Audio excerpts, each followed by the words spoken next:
I'm going back to my parents' house to give birth. So, parasite, get out of the house. It seems that my mother-in-law had decided on her own to have Susanna stay with us. However, since I work from home, our house isn't set up to accommodate a pregnant woman. When I contacted her to reconsider, she told me to leave instead, which I couldn't believe. I was so shocked that I froze. What do you mean, get out? You're just in the way, aren't you? I already sent your things ahead, they'll arrive tomorrow, so make sure to receive them. The call was abruptly cut off, leaving only the empty electronic sound in my ears. But I'm the one paying $6,000 in rent. From the way she spoke, it was clear Susanna would come without any consideration for my opinion. If I don't find the courage to stand up for myself now, my life might continue to be one of being looked down upon and exploited. I'm not going to let them walk all over me. I vowed revenge on those who had belittled me all this time. My name is Michelle Harding. I work from home while also being a housewife. I've been married to my husband John for 10 years. Unfortunately, we haven't been blessed with children, but I think we've built a reasonably good relationship. John's father passed away a few years ago, and now his mother lives alone in their family home. Above John, there is an older sister named Susanna, who got married and moved out last year. Since we got married, my husband and I have been living in a rental apartment. Although it's a bit far from John's workplace, the surrounding environment is nice, and we liked it. But due to my mother-in-law's sudden proposal without any appointment, I was forced to consider moving.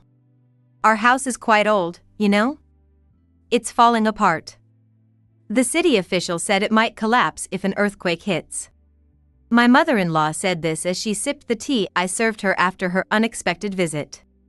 Indeed, John's family home is over 50 years old, with creaky floors and severe mold issues in the wet areas. I could understand the concern about it potentially collapsing. Really? But that's not a new issue. Why bring it up all of a sudden? John asked with a frown.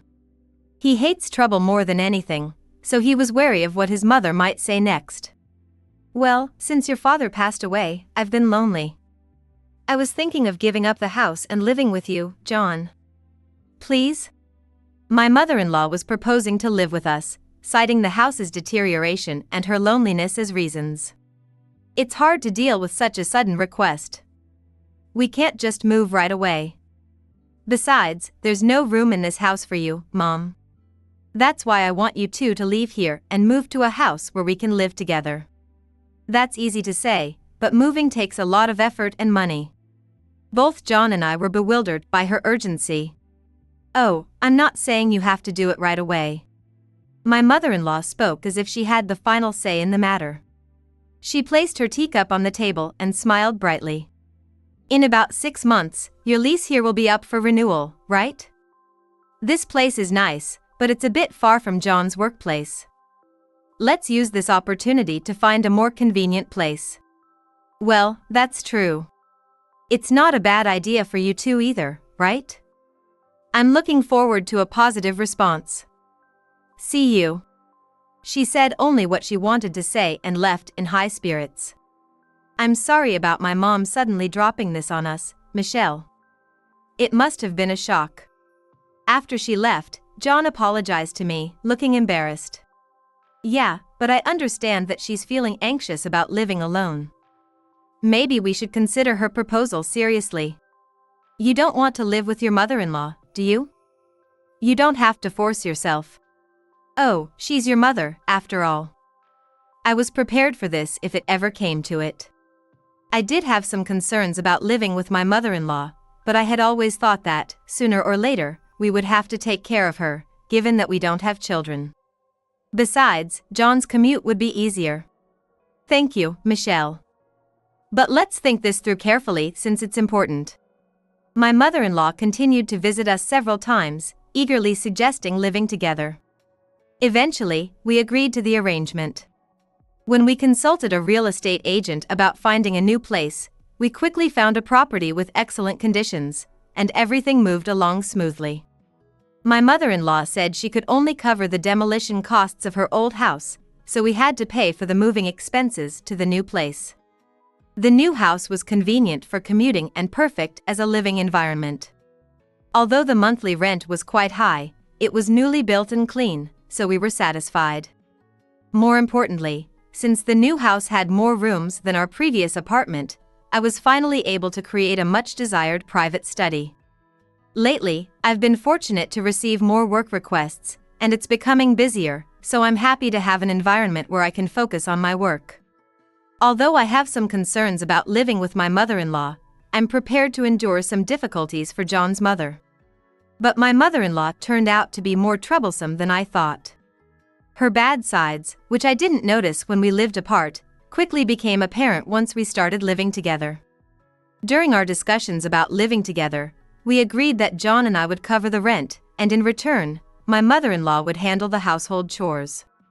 But that arrangement lasted only for the first few months, and soon my mother-in-law began to push all the housework onto me instead of sharing the load. Moreover, she would make snide remarks if anything displeased her. Not even 6 months into living together, I was already fed up with her.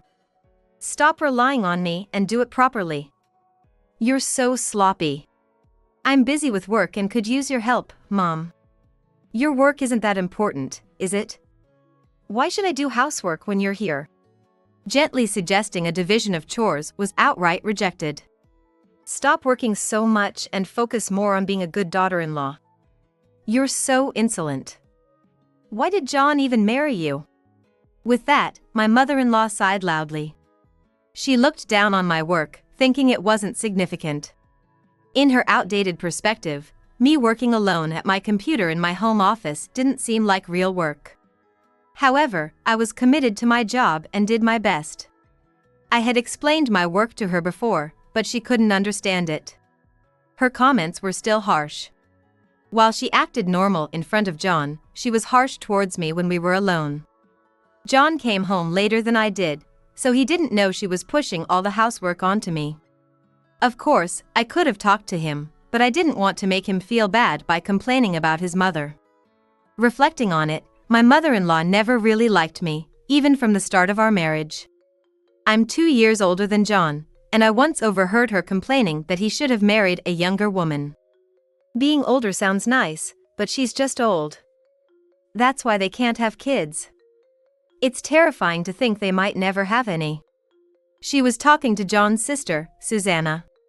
Then have them get a divorce. A woman who can't have kids is a failure. At that time, Susanna was still single and living at the family home. Later, she got married and moved out, but I realized that neither my mother-in-law nor Susanna would ever get along with me. "Susanna wants to have her baby here. Of course, that's okay, right?" One day, my mother-in-law said something shocking. I knew Susanna was pregnant, but I was surprised to hear she wanted to stay here for the birth. "You might not understand, but it's her first child, and she's anxious. I want to be with her, so I invited her here. You can't just decide that on your own. I work from home, and it would be difficult if Susanna came here suddenly." "Why not? What's wrong with inviting my own daughter? It's not like your job is that important. Are you saying you're going to mistreat my daughter?" Despite making the decision alone, my mother-in-law didn't seem the least bit remorseful. In fact, she looked sulky because I had objected. Seeing that this was going nowhere, I decided to contact Susanna directly. When I called, I heard a grumpy "what" from the other end. "Mom told me you're planning to give birth here. Is that true?" "Yes, is there a problem with that? We need to be prepared to accommodate you. You should discuss it with me, not just Mom." "Huh? Why do I need your approval? This is my home, with Mom here." Just like with my mother-in-law, Susanna considered it a done deal that she would return home to give birth. Regardless, I live here too, so ignoring me is problematic. I already handled all the housework, so having another person in the house would affect me greatly. I honestly didn't want my work to be disrupted. But then Susanna said something outrageous. "No matter what you say, I'm coming back to give birth. So, parasite, get out of the house. That'll solve everything." The unreasonable demand left me stunned. What do you mean, get out? Exactly what it sounds like. I want to relax here for about 2 months after giving birth. It'd be inconvenient if you're here, right?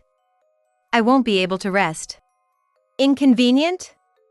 This is my home. How arrogant. No matter what you say, it's already decided. I'll be there the day after tomorrow, so prepare for that. The original family home had already been demolished. But it felt very wrong to hear her call this house her home just because her mother lived here. It would be one thing if we had a good relationship, but I didn't want such a nasty woman in my home, especially not for an extended period. So, you can't just decide this without my consent. This is not your home. Come on, you're so persistent. I'm pregnant, okay?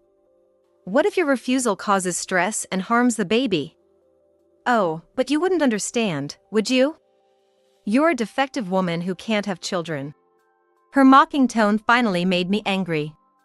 Indeed, we don't have children. Despite thorough examinations, the cause of our infertility remained unknown. After much deliberation, we decided to live our lives together without children, but seeing children still brought a pang of sadness. That's why I couldn't easily agree to having Susanna stay with us during her pregnancy. However, if my mother-in-law or Susanna had approached me properly and asked nicely, I might have reluctantly agreed. But Susanna wasn't asking for permission, she was telling me to get out. Her incredible arrogance left me bewildered. I've already sent my things ahead. They'll arrive tomorrow, so make sure to receive them. Oh, and unpack them for me. You can leave after that. Wait a minute. This is too sudden. Well then, take care. And with that, the call was abruptly cut off, leaving only the empty electronic sound. But I'm the one paying $6,000 in rent.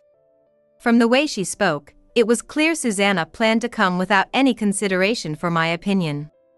She said her stuff would arrive tomorrow. She seemed to think that once her belongings were sent, I wouldn't be able to refuse.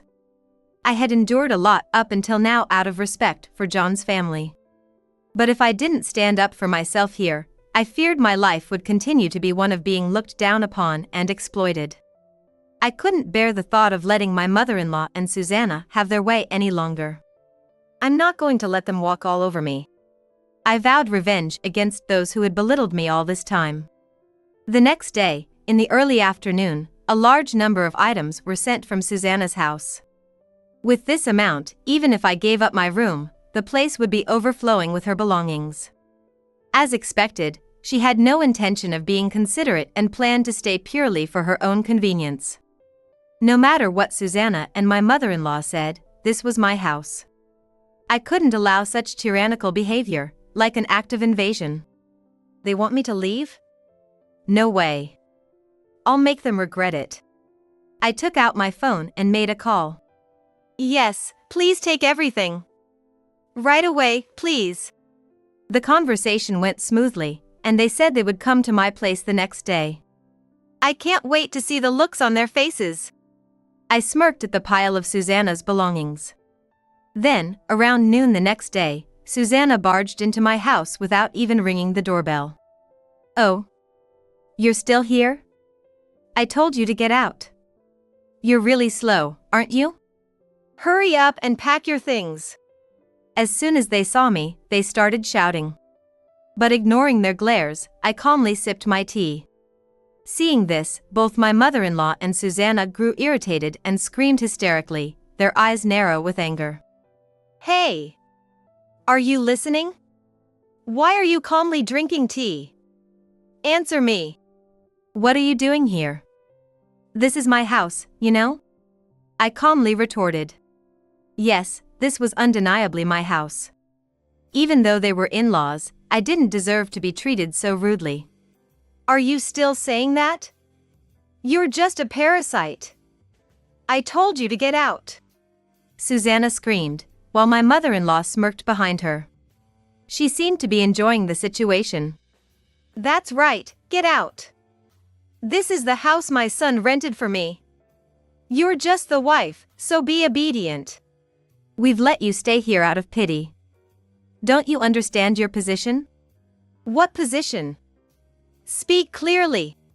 You'll understand soon enough without all the shouting. The work is almost done. At my words, both of them looked puzzled. Work? What are you talking about? Excuse me, the loading is all done. Please check it.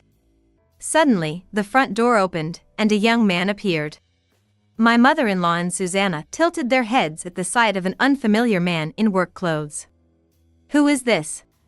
He's from the recycling shop. It's amazing how they'll take unwanted items with just a phone call these days. Oh, did you dispose of your belongings to move out? Good for you. Not at all, what are you talking about? Your delusions are beyond help. I usually kept silent no matter how much sarcasm or snide remarks were thrown at me, but today I decided to speak honestly without fear. You're acting quite cheeky all of a sudden. It's disgusting. Are you, a mere daughter-in-law, planning to defy us? My sharp retort left both my mother-in-law and Susanna visibly bewildered. Ignoring them, I continued my conversation with the worker, casually chatting about the effort it took to load everything onto the truck. By the way, there were still a lot of new items. Are you sure it was okay to take them? Yes, it's all unnecessary stuff for us. Is that so? Well, we can sell new items for a profit, so it's great for us. Here's the appraisal amount. Could you check it? He handed me a receipt detailing the appraisal amount, which was about the price of a lunch. It wasn't much money, but it was what I expected. Yes, this is fine. Thank you, please take care of the rest. Got it. Thanks a lot. The man left with a cheerful smile. Seeing our exchange, my mother-in-law and Susanna stood there with their mouths agape. What's wrong? Why are you two looking so dumbfounded? Who was that man? What have you done? What? I sold the unwanted items. Look. I smiled and showed them the receipt. Oh, but the appraisal was quite low. It seems your stuff was only worth a few pennies, Susanna. What? You had my stuff taken away? No way. Yes, I had everything that arrived yesterday taken to the recycling shop.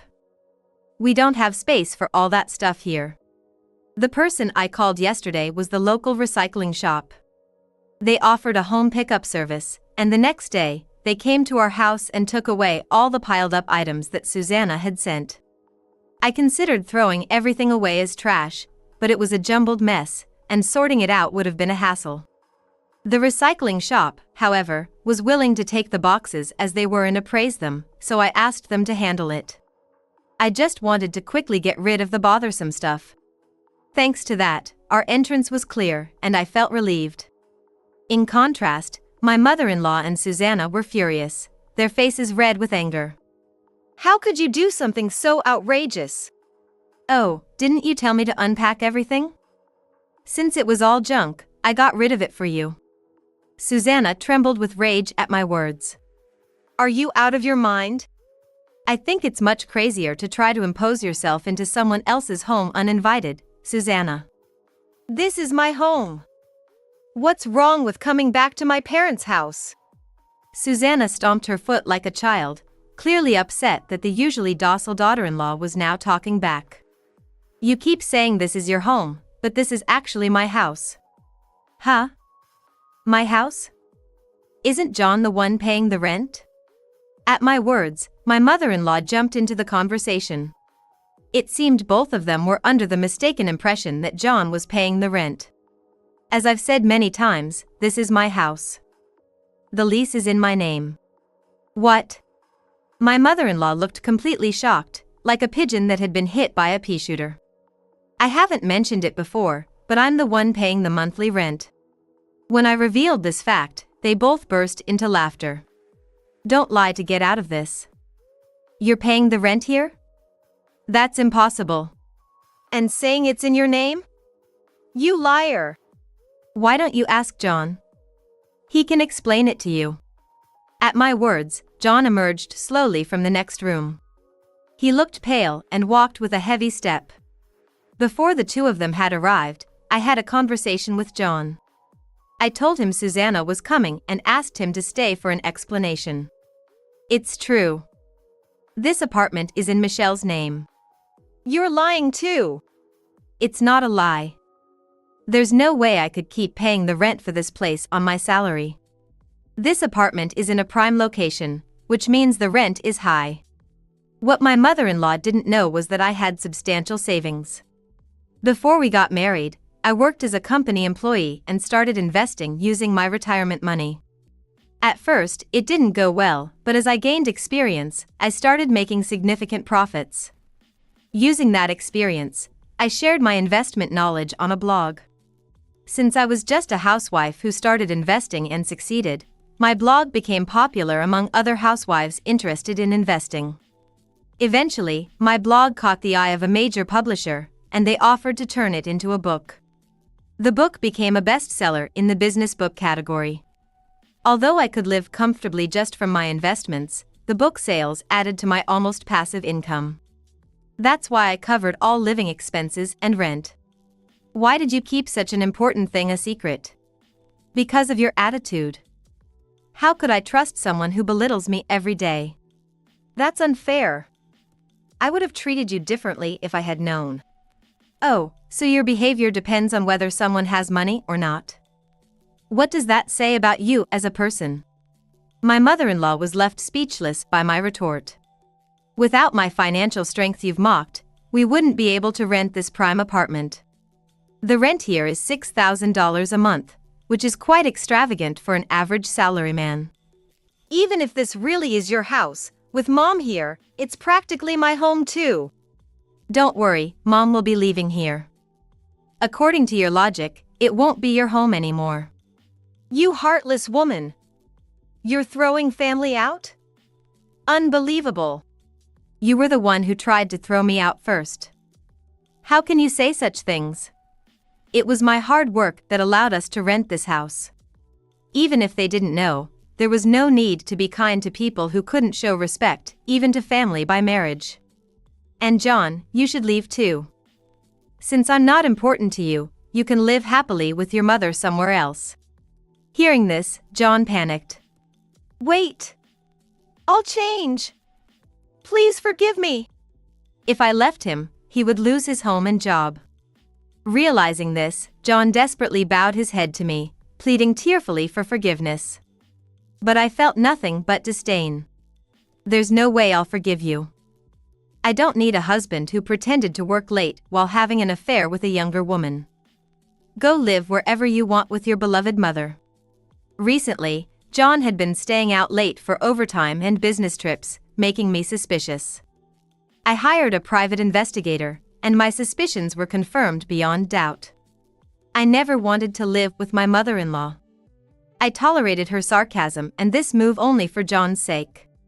But while I was stressed, John was having an affair. When I found out, I confronted him with the evidence. The photos and reports from the investigator were undeniable, and John confessed to the affair. It was just a moment of weakness. Please forgive me. John groveled, almost pressing his head to the floor. When I complained about my mother-in-law's bullying, he told me I was overreacting and didn't help at all. I had lost all patience with this man who avoided conflict.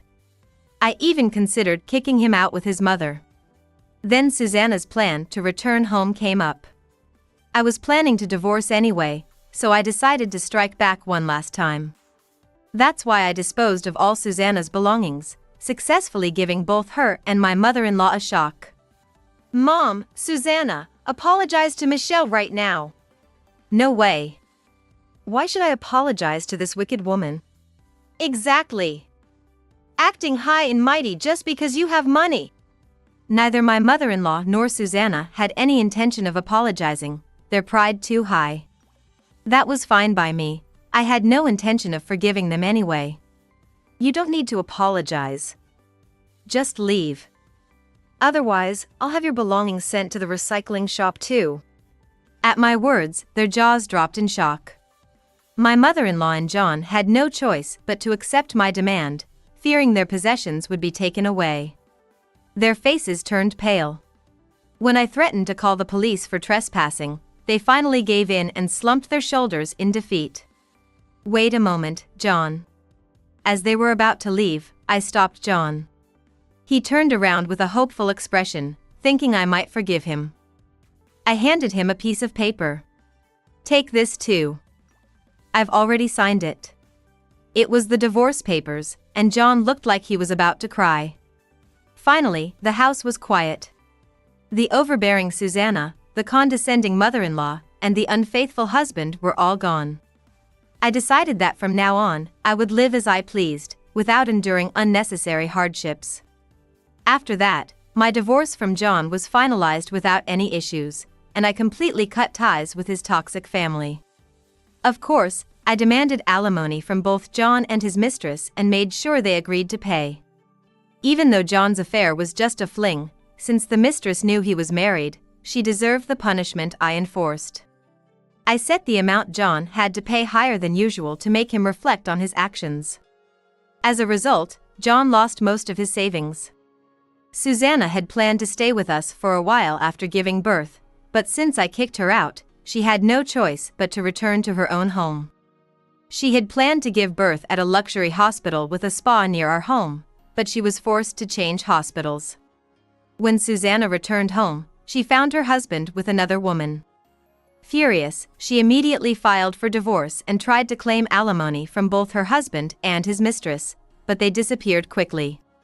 With a newborn baby, Susanna couldn't track them down and ended up giving up.